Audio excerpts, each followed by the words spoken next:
Hey everybody, how's it going? This is Rob Turley, your host at Down the Rabbit Hole podcast, where we interview the world's top disruptors, entrepreneurs, and salespeople. Sometimes marketing people when we feel like it. But, anyway, today I have a pretty special guest with me, and his name is Steve Bookbinder. And he is the CEO at a wonderful company of where he teaches people how to, quite literally, bridge the gap between your sales and marketing team and your marketing team between sales team and your sales team between everybody else and all that in the mix. So that's a very important piece of the process, but teaching marketing how to sell and teaching sales how to market are two very important things because those things should be attached. They shouldn't be separate divisions, separate silos as they have been. They should be connected. When they're not connected, that's when they're ineffective, right? So Steve, please. So I am the lead trainer for our company, and I mention that because when I first started, we had sometimes simultaneous training gigs, so I had to send other people out. But most of my clients prefer it when I do it, and it's because I think I bring something to the training that other trainers don't. And the thing that I bring, most trainers are gurus, they're experts, they'll tell you, I was super successful and I sold $1 trillion worth of shoes or cars or copy machines or whatever they did. In my case, I went the other way. I was trying to avoid sales. I started off as a stand-up comic and as an improv actor and at night, and then during the day, I didn't remember why. I wanted to avoid sales. I was in advertising on the creative side, which is a great way to not make any money, but feel good about being creative and artistic. And then one day, my wife, who's not in sales, but is an extremely persuasive person, she worked at the time at a television company, and she looked out her office window at the parking lot where the ad salespeople park their cars. And one day she calls me and she goes, "I'm looking out the window at the ad sales parking lot, and I'm noticing how much nicer their cars are than ours. And I'm thinking maybe you want to think about sales." And so with that, sales. And so I go into sales, but I don't know anything about sales. I just know about acting. So I just imitate other people. I walk like them. I talk I had a boss who, when he was got a question or a hard objection, he'd stroke his chin. So I would do that too. I would go in a meeting. I'd stroke. I didn't know why. I didn't know what was. I was hoping a great answer would come out. And so what I learned was I didn't know what to do. And so I was totally open to any advice. And because of that, I became a fan of training. But I also became a fan of noticing how many things people tell you which sound right, and we all believe it. They sound right, but they're just not right. And I'll give you my favorite example of that. And there's a million of them, but this one. If you do something every day for 21 days, it's a habit. Yeah? No. If you do something bad every day, it'll be a bad habit. That's easy. If you're not watching enough TV, watch it every day for 21 days. If you're not drinking heavily enough, drink heavily for 21 days, you'll have it. But if it's like exercise, get in shape, read more, somehow it's a daily decision. And so once I started appreciating that, I had to go out and get to the real advice that works, is when I discovered really the seeds of sales training. Little by little, I began working with companies and meeting occasionally some very, very smart, successful people. And when I did, I just learned more about what they did, tried it myself, and if it worked for them and it worked for me, it then became part of my training. So my training today, many years later, is really just a catalog of everything that I've learned that works and omitting everything that doesn't work. And so it's all field tested, and I'm no smarter than anybody I'm teaching. I've just saved them the trouble of spending 4,000 nights of your life in a hotel room so you could be on the front lines with some company where you can learn and meet these people. So I just bring the best practices to everybody who normally doesn't get a chance to get out as much. Right. So creating that conglomerate experience of learning all of the things that do work, and through that experience, the things that work absolutely. There's plenty of stuff out there, like how you opened up where you're saying that, yeah, these people say that, these people say that, this is the best thing ever. And, you forgot one thing is that most of them are just totally delusional, but that's okay. Or they think that one way is the right way, my way or the highway. There is no good way, bad way, wrong way, right way. There's a bunch of different ways, and when you put them together, it can create something great, or it can create something terrible, or something indifferent. So I think it's important for people to understand is that just, oh, this one sales methodology is the best. No, it's not. Part of it's good, but then like, what about everything else? It's not working here, here, here, here, and here. Why aren't we using other methodologies to be able to do that? And why not use part of your own experience of other jobs that don't even have to do with sales in those experiences?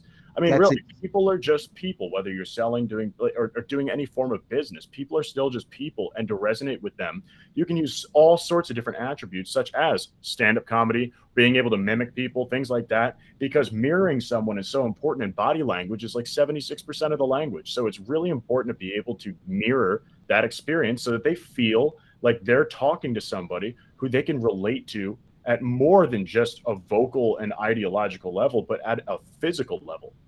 Yeah. Oh, that's so true. And here yet is another example of we know things, but we don't know them. So really, anybody that knows anything about nonverbal body language probably heard something like 70, 80, 90, 95% of communication is nonverbal, depending on who you talk to and which stat you want to pay attention to. But what nobody will tell you is this.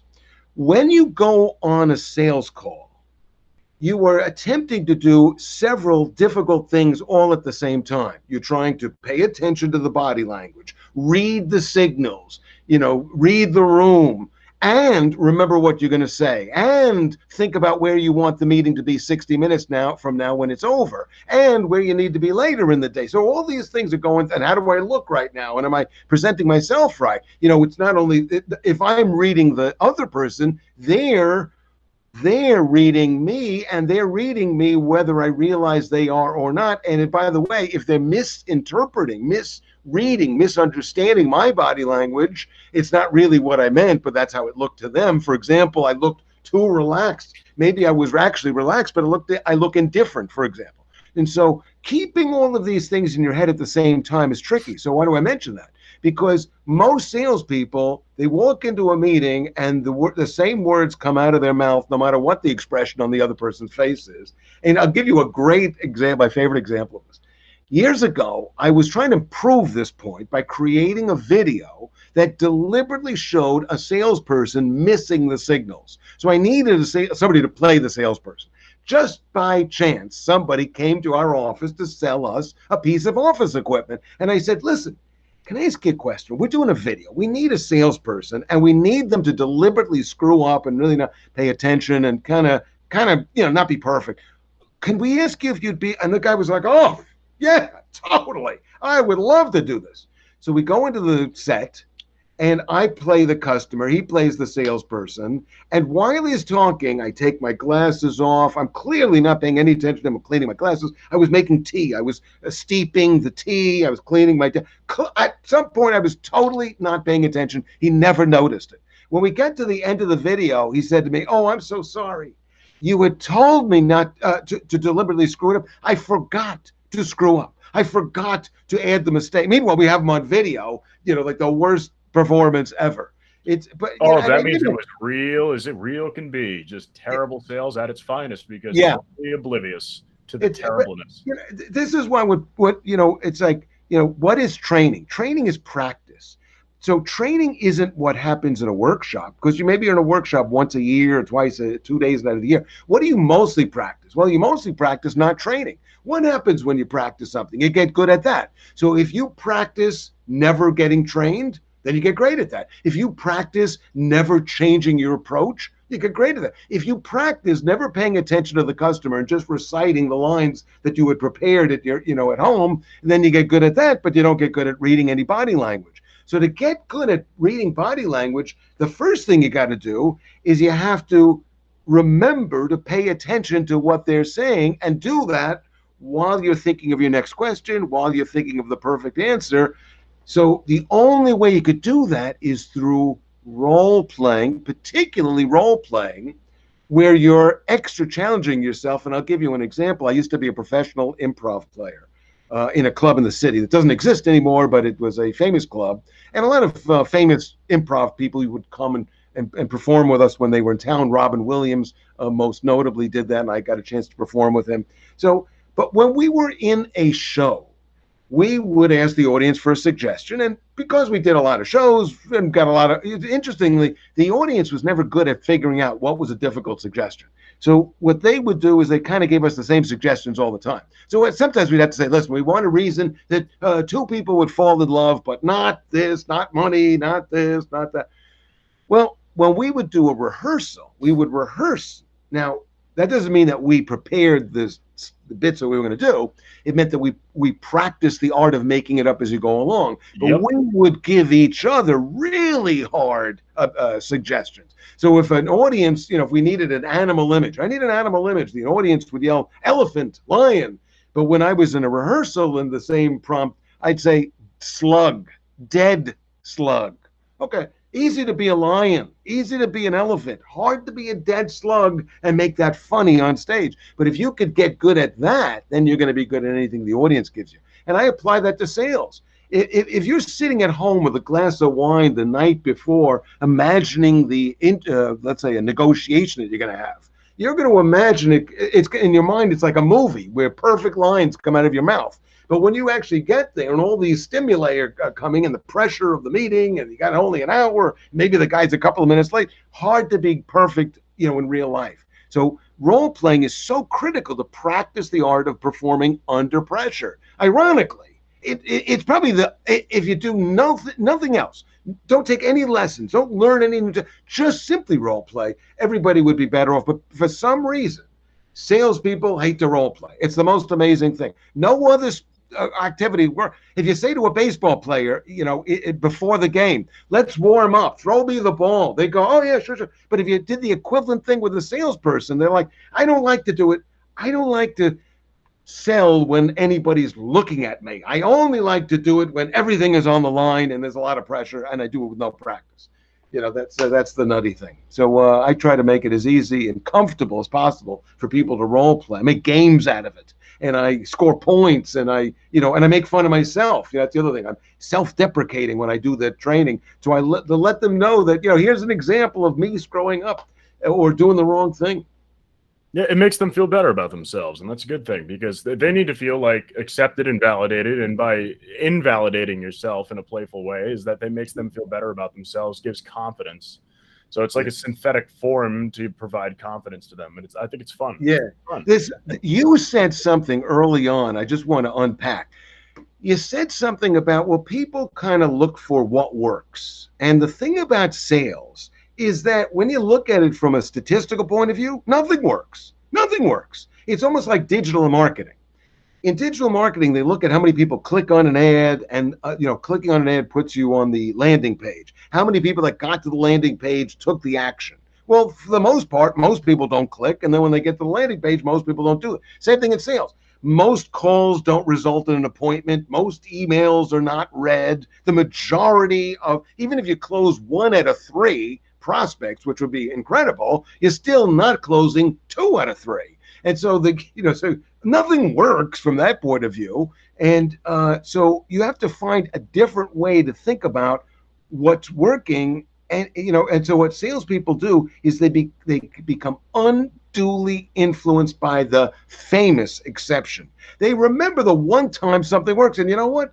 Everything will work once. I once told a customer they were wrong, and then I got the sale.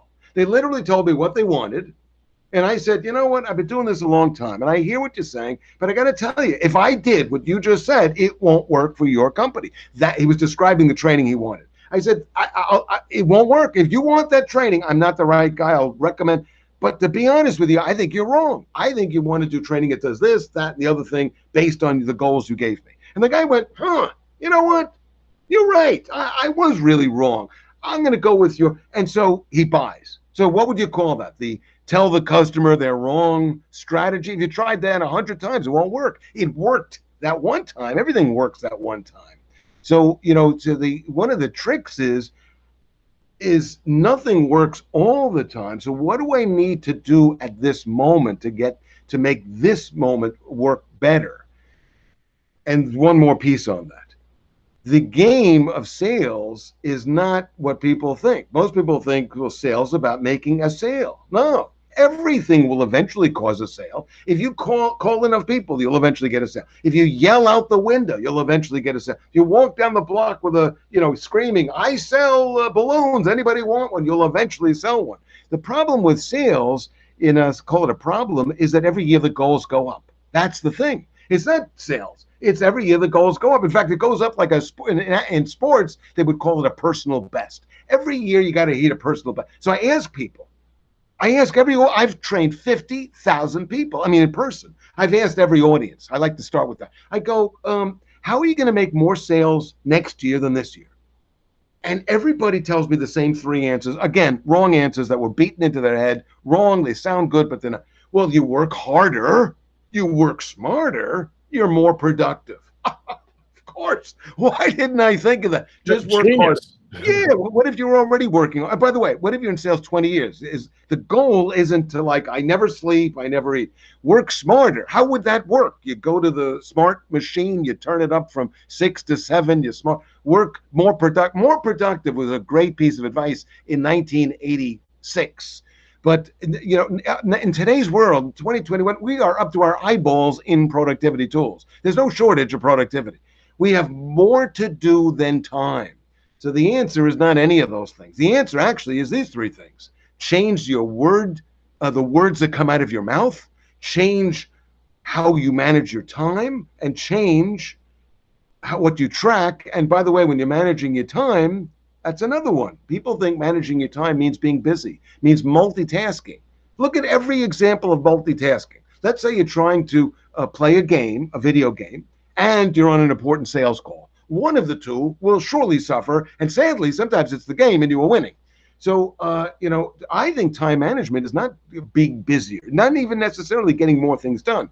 It's when you align your time with your goals. Well, what are you trying to accomplish? Okay, did any of that stuff work its way into your calendar this week? No, then you didn't align your time with your goal. I'm trying to write a book. Did you write a book? No. Did you write the manuscript for the book? No. Did you write the table of contents? No. Have you spent any time this week thinking about the book? No. Then you're not aligning your time with your goals, which is why you didn't write the book.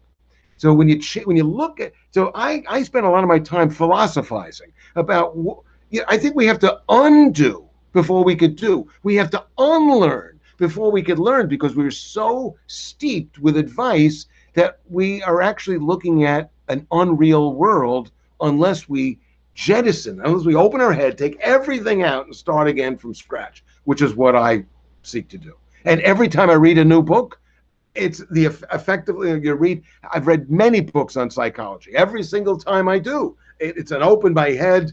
Every Malcolm Gladwell book will work that way. And by the way, if people are listening, if they have not read Malcolm Gladwell book, you need to read all of them right now. You need to stop and get the books. And Tipping Point, you probably need to read 4 times. And Blink is about how people think. I've read about 5 books on how people make decisions. Why is that important? Because sales can't happen unless somebody made a decision. So we need for people to make decisions, we need to understand, well, what is the psychology behind a decision? And flawed decision. I read a book called The Logic of Failure, how very intelligent people will make a logical mistake in the pursuit of trying to achieve a goal. Why do we make the wrong thing? And, you see that all the time. You see that with sunk cost thinking. Sunk cost thinking. This is the most common thing that happens to salespeople. Watch this. I'm working on an account. I was told that my sales cycle is 60 days, but mine is going 75, 80 days. When somebody asks me about it, I tend to say, and this is what most salespeople say to me when I question about old, never closing. I go, it's older than your sales cycle. They say, yeah, but this one's different. To which I say, different? Different from what? Different from the sales that normally close, therefore very similar to the sales that never close. Why would you want to spend even more time working on a sale that statistically matches up with the sales that don't close? But what happens is they don't think like that. So they keep working. The boss is coming to them and saying, listen, you got to close a sale already. And so they're going back to this aging out prospect, and they're dropping their pants. They go, listen, yeah, I know you you haven't, but if I cut the price by 50%? So you hold on too long to an account. And you know what will eventually happen? If you do that with enough accounts, occasionally one account will close 2 years later. And so the lesson seems to be, you never know. Maybe you should pursue everybody. That's what gives you the throw of stuff against the wall and see what sticks. And it's eventually you run out of time to throw enough stuff against the wall. Run out of walls. You run out of walls. You're right. Your walls look terrible. Yeah, exactly. It's not worth it. That's part of what I'm in business for, is to make it so it's none of that spaghetti at the wall, that stick stuff, so that you're not contacting everybody in that whole numbers game crap. I mean, that's why I exist. It's like literally just pinpoint the ones who are highest probability to build a relationship with you, and then just dump the rest. Easy. But you got to be ruthless, and you got to say to yourself, you can't say, gee, it's almost closed. No. If it's older, the only buying signal, because that's another one. Well, as an actor, when I heard there was such a thing as a buying signal, I got excited. I went, buying signal? How does this buying signal? You mean the customer signal? Well, give me an example of the buying signal. Well, if you've talked to enough salespeople, the buying signal could be any of these. If the customer asks a question, doesn't ask a question, ask about price, doesn't ask about price, smiles, doesn't, laughs, doesn't laugh, everything except security, please escort this person out of my office. Everything else is a buying signal. In fact, even this is a buying signal. Security, please escort the person out. That's a buying signal. And you go, well, how could that be a buying signal? Well, they don't say it that way. They say it this way. This is what the customer says at the end of a first meeting, almost always. Interesting. Hey, do me a favor. Get me a proposal. Look what I just did. I just kicked you out very nicely. I didn't even have to have security escort you out. You were escorting yourself out. Now you're standing on the sidewalk and you go, gee, I got a homework assignment to produce a proposal, but I don't have a next step. And now I'm busy working on something I don't even know it's going to close. And that deducts away from my time that I could have spent prospecting, and so you were kicked out, but somehow you fooled yourself into thinking it's a buying signal. Yep. Most of the buying signals, tell you what, a buying signal that I've seen is, well, how much does it cost? If you show them the cost, no reaction to it. It's like, okay, so we're taking the next steps. Yeah, let's do it. Like, that type of thing. Or they sit there, they're amazed by the product. They're amazed by your pitch. They're amazed by you and everything like that. Then they just sit there and they're just like, wow. Yeah. But no words, just no words until you say something. You just no words. And you just go, so you want to give it a try? And they go, oh, yeah. Yeah, I'm in. Yeah. See, and you must sell the way I do, because my language to describe that is you produce a reaction, or you give them the opportunity to react, then you interpret the reaction. So the smile, the looking at you, the staring at you in amazement, you could read that 100 different ways. But if you say, listen, so how about we get together again Tuesday at 3, or how about we just go ahead and move it forward with this deal, you're going to get a reaction. It's going to tell you where you stand. I'll give you an example of the time thing that casinos understand math better than anybody, odds better than anybody. In fact, game theory is sometimes called casino math. They're really experts at it. And one of the things that casinos do is when you go to a casino, they give you a card that has credit and you put it into a slot machine. But unbeknownst to the average customer, the casino is capturing data. And one of the things that they figured out is that there are maybe 50 different betting or better personas, and each one will spend a predictable amount of time at any particular machine, a specific amount of time without winning. How long will you play? How long will you, the kind of gambler you are, play that specific machine without winning before you walk away? And so what they'll do is they'll determine, for example, that let's say I'm playing a machine and they know by the statistics that in 44 minutes of not winning, I will leave that machine. They want me to stay longer. They will send a waitress out at 39 minutes.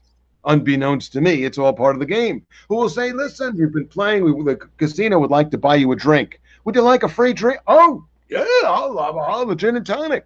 And now 10 minutes go by, I'll wait for the drink. Now instead of leaving at 44 minutes, I'm leaving at 59 minutes. They've understood this notion of time. And once you reach the end of the sales cycle, the odds go down and they change. All of a sudden, you're putting, if you're betting on a sale that's older than the normal selling cycle, you're putting more and more time against a sale which is just statistically less and less likely to happen. Unless there was a reason why. Well, let's say there was a reason. Does that really change anything? Let's say it's not your fault, and let's say it's not the customer's fault. Let's say the customer didn't get back to you for a month, and it turns out when you finally got them, you thought they didn't like you. You took it personally. Turns out they were in a car accident. Okay, it's not your fault. It's not their fault. It had nothing to do with your sale. But what happens when we introduce more time? Time kills all deals. Yes, the priority change. I'm talking about like, okay, we'd love to do this, but the budget isn't until the third quarter. That's when it's acceptable because there's a hiatus. Yeah. And you come back to them. Not on the day of the third quarter. You come back to them a week before the third quarter. Yeah. So you and I are sensitive to the time and and you also brought up another thing which I realized, which is the seasons of selling. Which is the sale that you get. Let's say a sale that you get in the end of December. You got that sale because you worked all year to get into the budget talks, got in the budget, they now have the budget, and they buy from you as soon as the department head got the permission to buy because they finally got the budget. But that's a very different sale than the sale you get in February. Well, February, you might still get the budget that wasn't spent in December. Or they have to reallocate money spend. Reallocated money. You need to be able to solution sell with them. You need to be able to talk to them. You need to actually help them and consult them through reallocating budget to use your thing that's more effective, that makes other things redundant, or is a good replacement, or is going to give them more output or profit in comparison to where other money can be spent. Exactly. A totally different. Reallocating is a totally different decision than do we want to put it in the budget. Yeah, that's my favorite kind of sell, reallocation. Yeah, and then you get the June sale, which is the incremental. It's like, it turns out we allocated this much money. We actually only spent that much. Turns out we have a little bit more than we thought for whatever reason. And, but that's the sale you get. That's not the sale you get in December. That's the sale you get in June. It's true. I think it's awesome. I like all those different types of things. It's a lot of fun. So from your experience, by looking at all these different types of sales, by looking at how people are, just as like a general overview of what you think of the sales industry, what do you think of the industry as a whole? What is the thing that really pisses you off more than anything, just out of the blatant obviousness of what we can see, but others cannot see? What is that biggest pet peeve that you have with what's going on out there? It's that salespeople forget or don't realize that the customer has changed. And one huge way the customer has changed is they have the internet. So in the old days, and you could argue that the old days were any time before 18 months ago, but in the very old days, if a person didn't know how to do something, like years ago, I ran the in-house agency at Farberware. So I wasn't a salesperson, but I bought from salespeople.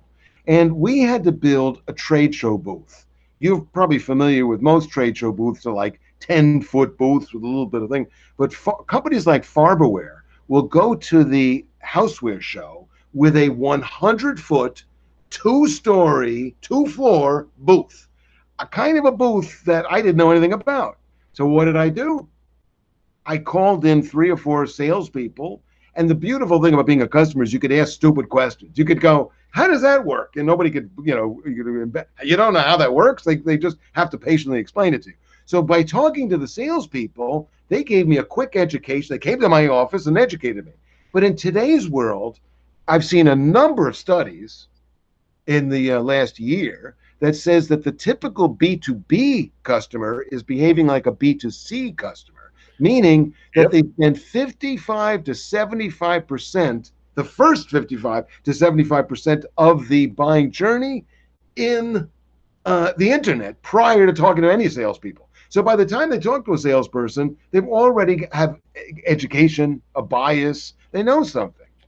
So I think that the salesperson that doesn't appreciate that thinks that we don't know anything about it. So I got an email today from a salesperson, and the email was from a service that is like a commodity kind of a service, a lead gen, AI lead gen service. There's about 10 trillion of these companies.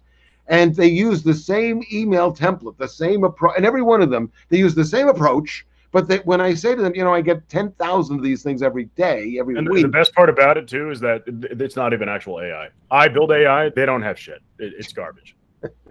Well, I think just adding AI in there somewhere, I mean, just saying the words probably is enough to fool most people. And yeah, so somebody like you would not be fooled. You'll have the real deal. Look, what my biggest competitor in the market is? Fake AI companies. Because it makes us all the real ones. It's only about 100 of us, the real people that do it. It just makes us look bad, and it puts a sour taste in people's mouths, and it makes it very difficult where there's a lot of skepticism, and it makes the doing business very difficult, even though it's something truly innovative and amazing that will change their business and change their life. It's just that they have just spread the disease of disgusting, nonsensical garbage technology all over the place, where the technology or the quote unquote AI is usually just like a bunch of Indians in a sweatshop in a warehouse on computers doing all this stuff, which is totally unethical on so many different levels, and they claim that it's AI. It's awful. Yeah, oh, I don't doubt that. That probably explains why the 10 trillion of them suddenly popped up. Yeah. But given that I complain, so I try to be nice. I try to be nice, but I am sarcastic. So I do believe sarcasm helps. So, today I kind of lost it with the guy, and the guy said, in his email to me, I'll bet you're thinking about, and then he, what he was betting that I was thinking about was a solution to a problem that he could solve. So don't you tell me what I'm thinking, buddy. Yeah, so I wrote back, you're going to bet what I'm thinking of? I'll take that bet because I already know what I'm thinking of, and I get 10,000 of these things. Now, when I tell somebody, listen, I get 10,000 of the same pitch every day from companies that make the same claim, the person probably should ask this question. How come you haven't bought from one of them? Because that's actually the elephant in the room. If he thinks I'm going to buy this service, and I'm telling him I've been offered something that sounds just like his, then there must be a reason that I didn't buy it. And if he can't solve for that, then he's not going to get a sale. But he doesn't do that. He has to argue what did they say? Well, they said the same thing you did. Well, we're different. Well, it sounds the same. Everything about it is the same, including the use of the word AI. So I think that the customers changed, the business customers changed. They're more educated. And I think that's part of it. And there's one other thing. I think that today, in the old days, and I'm talking like, in movies, the salesperson was the type A personality, and they, yelled louder, and they kind of, I like the challenger sale, but, I think that people take it too aggressively, and they're just like emotionally and socially aggressive. I think that the customer increasingly does not want that. You don't really want anybody to sell you. They don't want anybody selling to you. And I tell salespeople this. I say, your job isn't to close. Your job isn't actually to sell. You know what your job is? Your job is to help the customer decide what to do. Help them decide what to do. Help people when you can. Help. Sprinkle a little bit of problem solving on there, and also a bit of consultation, and a bit of validation, and a bit of support, and a bit of, are you sure you're making the right decision? Second guess. And then boom, you got yourself a good conversation. They have to like you. It's really about shooting the shit, helping them solve a problem, understanding the pain, diagnosing that pain, helping them understand that is just a symptom. This is where the actual pain is coming from, so they can fix that, and then work with them to talk about how you can work with their business to solve that problem right then and there. And then if you can find a solution to that problem with the product that you sell, bonus. If you can't, then you can refer them to somebody else. Don't just sell them for no reason, because they're not a fit for the product. Right. Yeah. And so as you think about that, and I'm hearing in the way you're saying it, again, I think that you and I may sell the same way. You have to be able to know enough about the customer's business to ask that insightful question, to ask that question that goes, well, what about, and did you think about, And what you another thing, You need to know a good level of business acumen. Yeah, that's what it is. You need to have business acumen. If it's like, okay, if they're having this difficulty, that leads to these, and these problems, and that means that they're struggling with this, guaranteed, because that's directly related. So that they need to improve this in order for that to become better, which will actually directly affect all these other things where they're having issues. So this is how we need to approach it. This is where we need to take it. This is how it's going to evolve over time, and then yada yada yada. Yeah. But you know what you see, salespeople kind of what I call madmen the sale. They want to come in there with a pitch where they go blah blah blah blah blah blah blah blah blah, and then they what they want the customer, just like in the show Mad Men, to go, oh my God, oh that is yes, where do I sign? That's what they want. I think it's rare that you're going to get that reaction. I tell salespeople, you know what reaction you want? This reaction. Huh? That's a good question. That's what I want this person to say. That's a good, now I know that we're on the same page and we're having a real conversation about the real question, and it's going to end with me helping them, which may produce a current sale, or maybe it produces a sale or a referral down the road, as opposed to I turn the person off and they'll never refer me and they'll think badly of me and ignore my emails forever. Right. And I know what you mean with those sales, those madmen sales. You see this pen right here? This is the greatest pen you will ever use in your entire life. It is a Micron pen. It is so tiny, you could sign anything, a contract, the back of a credit card without it smearing. It's waterproof. And the best part about it, it could fit in your pocket, and it's not white and it's not pink. So it makes you look like a man. This is a man's marker. This is a man's marker that you can sign your name proudly with. You want to buy it? I can't wait to buy that pen. You know, like it's like some stupid misogynistic crap, but that's like the thing. It's just like this temptation. Like this is the best thing in the world. It's all definitives: best, most, least, worst, craziest, fastest, slowest. What, it doesn't matter. Definitives don't exist. I mean, if you look at the basic laws of calculus, the limit does not exist. Definitives are not real. There's always something bigger, better, and badder, and there's always something far worse, slower, and uglier than you ever will be. There's always something out there. If you might not know about it yet, but there is going to be something like that, guaranteed every single time. So when those words are used in marketing, I think it's kind of like a sad attempt at just like saying we're the best. It's like, shut the hell up. You're not. You're not. Just stop. Be a real person. Be more human. And the more human you are, the more people want to buy from you, because they feel like you actually have you care. You understand them, and you're there to actually help them. It's buyer-centric, customer-obsessed sales. 100%. I like it. That's a great way of saying it. Yeah, and it's funny. What communicates that you care? That you spent the time learning in advance enough about the customer that you could ask an insightful question, that you have a sense of how they make money, or at least you know what to ask, as opposed to I sight unseen, I can solve your problems. You don't even know who I am. You know, I can solve the problem. I solve problems all the time. Yes, so do I. Congratulations. Yeah. And the other one, another one that's sort of similar to this is salesperson will ask. They learned you got to ask questions, but they ask the wrong one. They ask what I call insincere questions, or a question that's not going to help them. So a question like this: who are you using now for this service? Oh, we use the XYZ company. By the way, I sometimes do work in other countries, and when I give that example, I go the XYZ company. So I do. If this was in England, I'd be calling the XYZ company. So I use the XYZ. Do you like them? Not really. So when I've asked audiences all over the world, when the customer says, "Not really," do you like them? Not really. What noise occurs in the salesperson's head? Cha-ching, cha-ching. That's the noise that you hear, as opposed to the right question, which is, if they're buying it and they must have liked them enough to buy them in the first place. If they or they needed them. Yeah, and maybe the best they'd ever get is they don't like them. You know, that maybe it doesn't matter if they're the one who likes them, because they weren't the decision maker. You know, it's the wrong conclusion that you're going to get a sale because sometimes I feel like, okay, so you don't like them, but you're paying them. You like what I'm saying, but you're not. How about this? I hate me and pay me. It should be why. If they say, "Oh, well, we don't really like them," ask Why? Don't just go, Why? oh yeah, now go, okay, so you're going to be way happier with our stuff, blah, blah, blah. No, so, well, why didn't you like them? Be specific.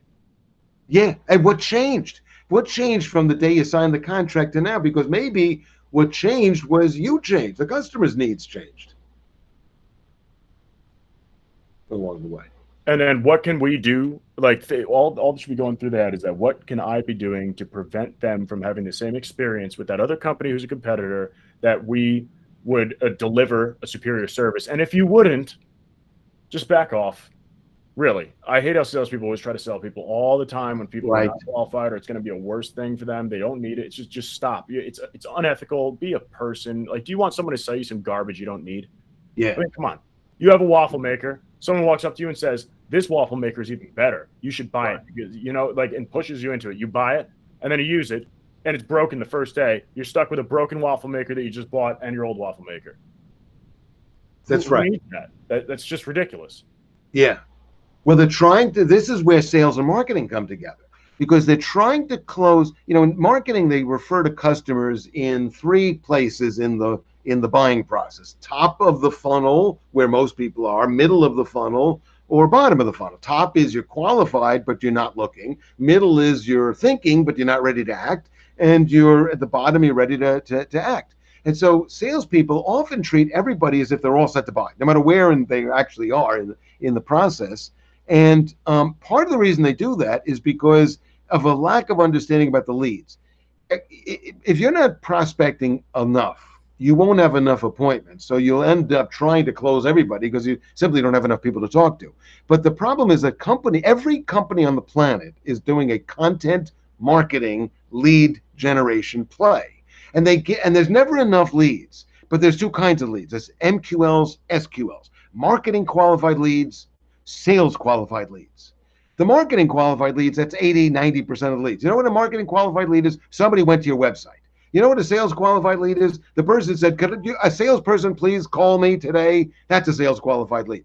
So we treat all leads as if they're sales qualified and bottom of the funnel. And why? Because the marketing department's job was to give me leads, and my job is to close the leads. From the marketing department's point of view, it's like, no. I beat the bushes and got from nothing something. Together, we have to nurture the lead. And maybe this person's going to need nurturing time to go from top to middle to the bottom of the funnel. And then we could try to close them, or then they'll be ready to buy. And if they're not ready to buy, don't try to close them. You almost want to walk into a meeting with the funnel and say, okay, where are you, by the way? Are you at the top, the middle, or the bottom? If the person says, well, actually, I'm at the top. Okay, then you know what? Don't try to close them today. If they're in the middle, generally what the middle is you narrow down from no choices. Like, I'll give you an example. You're going to buy a car in a couple of years. You're thinking, I don't know, maybe I'll go with this kind of car, that kind of car. You get to the middle of the funnel when you've made a short list, 3 to 5 cars. The only problem is that emotionally you fall in love with one of those. It's 3 to 5, but one of them is a convertible, and I really want to get the car. I fall in love with the one car that's kind of skews the choosing. So we need to figure out where in the process they are, what messaging they're open to, and what they're not open to, and nurture together. So when the sales and the marketing departments work together, they end up with lead flow. But when they don't, they're both yelling at each other. You don't know how to close the leads. You don't know how to get good leads. These leads are crap. Well, you know what? If the leads were so good that they closed themselves, this is what I tell salespeople, guess what? They wouldn't need salespeople. You know what they would do? They just have order takers for a lot less money. It's a good thing that it's hard to close the sale. You know who's the best salesperson in the world? A cashier at a supermarket. It's unbelievable. They close 100% of the sales. They close like $1 million of food a month. They're unbelievable. They never get a no. Everybody buys. It's incredible. Yeah. Never thought about that way, actually. That's kind of funny. Yeah. People who are scanning groceries at the grocery store are the best salespeople in the world. 100%. Yeah. Maybe 99%. If they say, you know what, I didn't want this one. Yeah. Now, if you said to the cashier, listen, last week you sold $150,000 worth of food. This week, I want you to do a little bit better. I just want you to do look at you like you had 3 fucking heads. Just like, wait, what? What does that even mean? Yeah. I'm not selling anything. I'm just sitting here like using the beeper thing. I don't know. Yeah. But even if they tried to, in the process, they go, by the way, do you want another quart of milk? No. They'd have to, their closing ratio on the extra sale would be like 1 out of 1,000. No, if I wanted milk, I would have taken the milk. Yeah, do you want another gallon of milk? It's like, what the fuck would I buy 2 gallons? The first one's gonna go bad. Shit. Like, that's kind of funny. Yeah, it's kind of funny. Maybe that's why I try to sell the candy up there and everything. Maybe if they suggested the candy up front, like, oh, don't you want one of those? Because they're on sale right now. Ooh, yeah, they might have pretty good success rate. Maybe 1 out of 20. Yeah, right. But, yeah. No, but listen, we are out of time here. So I'll tell you what, Steve, that was like one of the most fun experiences I had doing the podcast. You were just full of energy. It's fantastic. And I mean, I used to do I still do stand up. I used to do improv too. We got to get together sometime and do some improv because I think it'd be a hell of a lot of fun. That would be fun. This has been great. Thank you so much for having me on, and I appreciate that. And by the way, I'm writing a book called Echo Selling. So it'll be out later this year, and when it is, I'm going to tell you about it, and maybe you'll have me on again, or at least tell your audience about it. But I really appreciate the opportunity, and great to meet you, Rob. Of course. Thank you so much. And again, this is Steve Bookbinder with Rob Turley, your host at Down the Rabbit Hole podcast. This podcast was brought to you by White Rabbit Intel, where we enable sales teams and marketing teams to know more, win more, and close often by having predictive insight and certainty into their sales and marketing processes. It's pretty awesome stuff. Check it out at www.whiterabbitintel.com. And thank you so much. Had a great time tonight, and I look forward to having everybody tune in again next week. So hashtag DTRH podcast and hashtag sales enablement. Thanks. If you enjoyed this episode, follow Down the Rabbit Hole podcast for new episodes weekly on Podbean, Spotify, Apple Podcasts, Google Podcasts, Amazon Music, Pandora, and YouTube. If you'd like to apply to be featured on the podcast or recommend a featured guest, please feel free to email us at theteam@whiterabbitintel.com.